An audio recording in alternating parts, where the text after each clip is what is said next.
Salam saudara-saudara, selamat sore, selamat jumpa kembali dalam renungan singkat firman Tuhan untuk kita semuanya di masa pandemi, di masa PPKM yang ini kembali diperpanjang. Namun demikian tidak mengurangi sukacita kita untuk kita berjumpa dalam media sosial. Sebelumnya mari kita berdoa. Bapa, kami bersyukur kepadamu atas penyertaan Tuhan, pemeliharaan Tuhan di dalam kehidupan kami.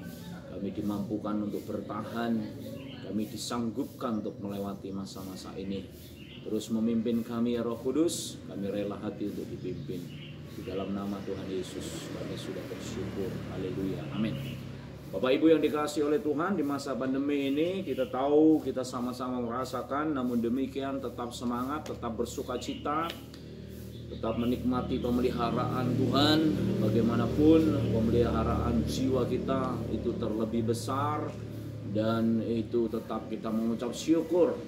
Sebab oleh karena kerajaan surga bukan soal makan dan minum, tapi soal damai sejahtera. Itu sebabnya kita harus tetap memiliki hati yang damai sejahtera, memiliki hati yang berserah kepada Kristus untuk kita dipimpin oleh Roh Kudus. Firman Tuhan berkata dalam 1 Korintus 15 ayat 58, karena itu saudara-saudaraku yang kekasih, berdirilah teguh, jangan goyah, dan giatlah selalu dalam pekerjaan Tuhan. Sebab kamu tahu bahwa dalam persekutuan dengan Tuhan, jerih payahmu tidak sia-sia. Itu sebabnya saudara-saudara, sangatlah tepat kalau saat ini firman Tuhan berkata, berdirilah teguh. Kita tidak dapat bertemu secara fisikly, namun demikian kita tetap saling menguatkan. Dan saat inilah ujian-ujian itu datang. Bagaimana dalam kesendirian kita tetap membangun persekutuan dengan Tuhan, tetap berdiri teguh. Dalam sesulit apapun kita tidak goyah, saudara. Kita tetap fokus kepada Tuhan. Memang tidaklah mudah fokus kepada Tuhan. Banyak hal-hal yang harus kita lewati, baik itu secara perekonomian, secara finansial, secara hubungan sosial dengan orang lain, keluarga kita yang jauh tidak dapat kita kunjungi, ya, keluarga yang tengah mengalami duka, kita tidak dapat menghiburnya secara fisik, namun hanya melalui media sosial. Namun demikian, biarlah kita tetap teguh, tetap fokus mengarahkan pandangan kepada Kristus. Dan jangan goyah. Banyak sekali orang-orang mungkin akan mengambil jalan pintas dalam hal ini untuk menyelesaikan persoalan. Sedapat-dapatnya, sebisa-bisanya, saudara, kita jangan goyah. Ya, saya tidak tahu persoalan saudara, saya tidak tahu persoalan saya, namun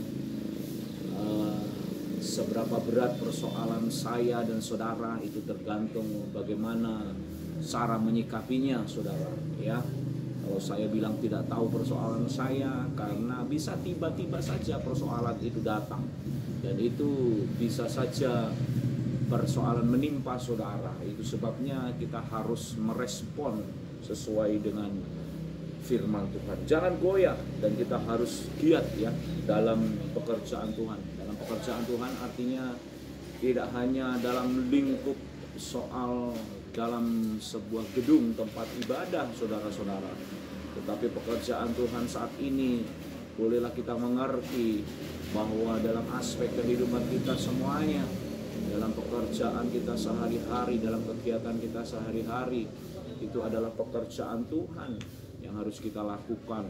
Itu adalah pekerjaan Tuhan yang harus menjadi fasilitas untuk kita mengabdi kepada Tuhan, ya, dalam situasi seperti ini, ya, dalam oikos kita, dalam keluarga kita.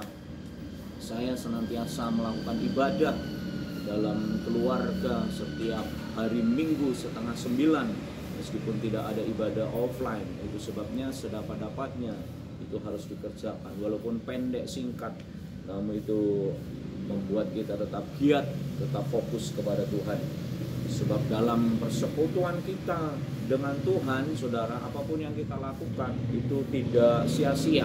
Segala sesuatu yang kita kerjakan, lakukan, itu semuanya tercatat dalam ya, catatan kekekalan kita. Apa yang kita lakukan hari ini itu berdampak di dalam kekekalan. Memang benar penebusan karya keselamatan telah selesai dilakukan oleh Kristus. Ya, itu menjadi bahagian Kristus di dalam hal menyelamatkan kita.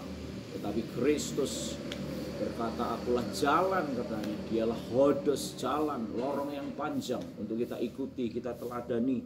Itu sebabnya kita harus tetap giat selalu dalam pekerjaan Tuhan. Kita mau meneladani Kristus dalam segala aspek kehidupan. Memang mudah untuk diomongkan, saudara. Memang susah untuk dipraktekkan. Namun oleh pertolongan Roh Kudus tidak ada yang mustahil. Kalau tidak ada yang ngomong, siapa yang ngomong? Kan begitu, saudara ya. Jadi saya menasehati kepada kita semuanya, kepada saudara termasuk diri saya, bahwa kita harus giat selalu dalam pekerjaan Tuhan. Pekerjaan yang kita lakukan setiap hari ini, kita lakukan semuanya untuk Tuhan. Sebab kita tahu pengharapan kita dalam persekutuan dengan Tuhan, jeripayah kita tidak sia-sia. Upah kita di dalam kerajaan surga. Namun demikian bukan oleh karena semata-mata upah, tetapi oleh karena kita benar-benar ingin mencintai Kristus. Ya, benar-benar kita ingin mencintai Bapa, dan setiap hari kita rindu untuk berkenan, saudara. Itu sebabnya Bapak Ibu yang dikasihi Tuhan, firman Tuhan mengingatkan kepada kita supaya kita tetap berdiri teguh, jangan goyah, kita giat selalu dalam pekerjaan Tuhan dan persekutuan dengan Tuhan, jeripayah kita tidak sia-sia. Tuhan memberkati Bapak Ibu semuanya. Ya, tetap semangat melewati masa PPKM ini, tetap jaga kesehatan, protokol kesehatan yang bukan untuk diri kita saja, tetapi bagi orang-orang di sekitar kita. Artinya makin kita diberi kesempatan untuk hidup, kita lebih bermanfaat lagi. Tuhan Yesus memberkati. Mari kita berdoa. Bapa, terima kasih, kami bersyukur kiranya kami semuanya saat ini diberi kekuatan, diberi kesanggupan untuk menjalani masa-masa ini, ya Tuhan. Roh Kudus pimpin kami dan kami merelakan hati untuk dipimpin. Sungguh Tuhan, kami mohon kepadamu bahwa Engkau Tuhan yang memelihara dan melindungi kehidupan kami. Roh Kudus yang memimpin kehidupan kami untuk mensanggupkan, menguatkan untuk kami melewatinya. Terima kasih Bapa, memberkati umat-Mu, jemaat-Mu semuanya saat ini di dalam kesulitan mereka masing-masing, juga dalam kelimpahan kesukacitaan mereka, karena mereka adalah umat Tuhan. Kami bersyukur, kami perolehkan seluruh doa kami ini hanya di dalam nama Tuhan Yesus Kristus. Mari semua yang percaya berkata, amin.